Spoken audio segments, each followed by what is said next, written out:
Now, one thing I wanted to do is to find out what the best case isolation is between these two ports. That's pretty important because that tells you the lowest signals we can ever measure and the lowest loss essentially that you would ever be able to measure between these two channels.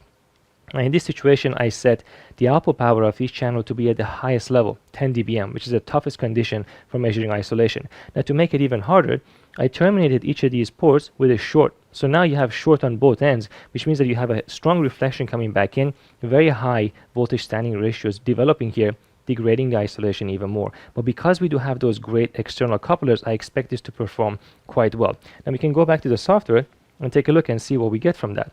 Now this is S21 being measured.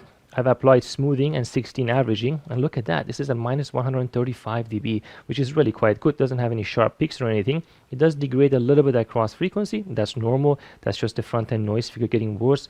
Basically, it tells me that it's mostly just noise limited, and the isolation appears to be really good. At the bottom left, the S12 doesn't have any smoothing applied to it, but it's essentially at the same value. And of course, S11 and S22 are going to be about 0 because we are doing a perfect short at the ends.